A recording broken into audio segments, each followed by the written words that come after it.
Hey, this is Cynthia Ramsey. This is for my demonstration speech.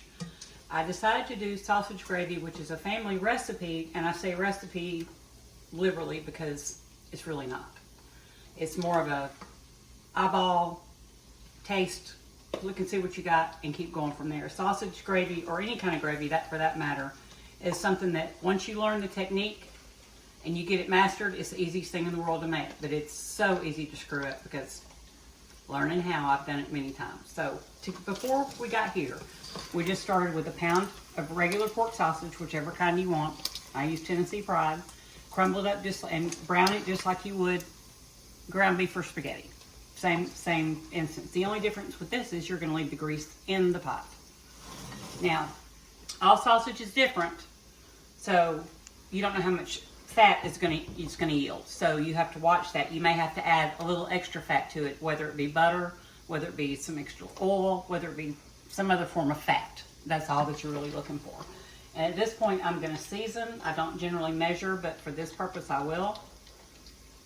That's a teaspoon of pepper. 1 teaspoon per pound of meat in general is a good rule. And 1 teaspoon of sage, only because that's what I like. So sausage is what you like, and gravy. So as this mixes in, that's kind of blend the spices and let them get in with the meat. This is where you can't walk away. This is the make it or break it point. You have to look and see how much grease you have, which is your fat. It's like a science, as long as your fat and your flour are equal parts. So if you look here and you think that you've got probably 3/4 of a cup of grease, and you're going to need about 3/4 of a cup of flour. That's when you can. This is another eyeball. Once you get it mixed up, if it's still too liquidy, you can always add a little bit more flour. If it's too dry, you can always add a little bit more of your fat, whether it would be butter, cooking oil, what have you. This is a little bit wet, so we're going to add a little more flour. The main thing is just to get your consistency right and to cook your flour out, because if you don't cook it out, you're going to have a raw flour taste, and you don't want that in a whole pot of sausage gravy. That would not be good. That would not make my parents proud who taught me how to do this. At this point, you're going to keep your heat pretty high. Now, there's different tales, different ways of doing it. A lot of people say to warm the milk. A lot of people say to have the milk at room temperature. Some people use heavy cream. I use whole milk cold right out of the jug. That's how my mama did it, and her mama did it. So that's the way I did it. Hadn't failed me yet. So until it fails me, that's what I'm going to continue to do. But the fat and the flour, whether you've got meat in it or not, is the starting of any sauce. Whether you want to start butter and flour, brown it, it's called a roux. You want to make Alfredo sauce, you can add your cheeses to it. If you want to make macaroni and cheese sauce, you can add those cheeses to it. At this point, we're going to let it do its thing. The flour should just about be cooked out.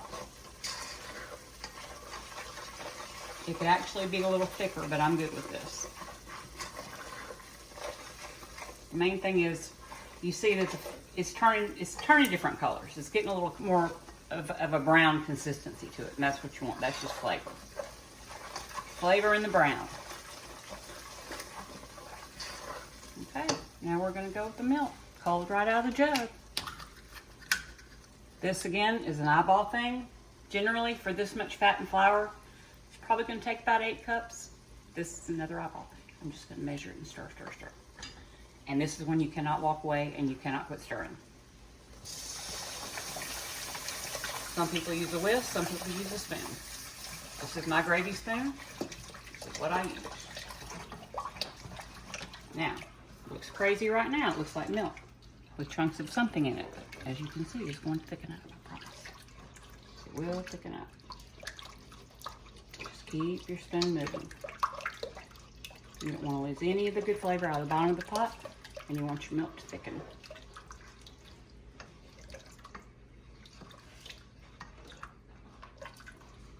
Now, we've already seasoned, but then again, I seasoned lightly for my taste. You can always add more, you can't take it out. So at this point, we're gonna let it get thick. I'm gonna taste it, see where we need to be. Probably a little more pepper and probably a little more salt if I had to bet.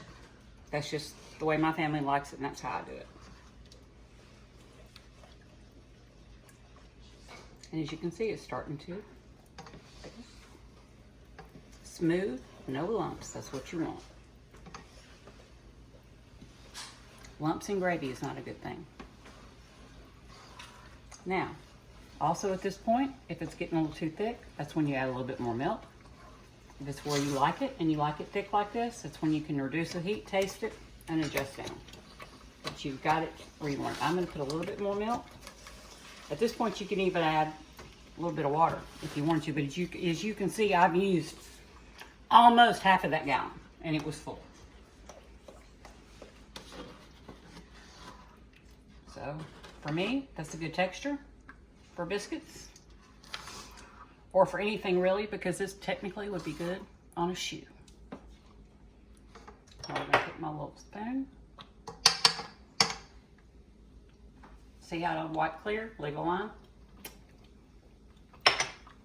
More pepper. More salt. And like I say, I measured the first time, I didn't say. But like I say, it's your taste. At this point, you go with what you like. If you want to put garlic powder in, if you want to put onion powder in, you can do any of those things. Gravy is all about what you like and what tastes good to you.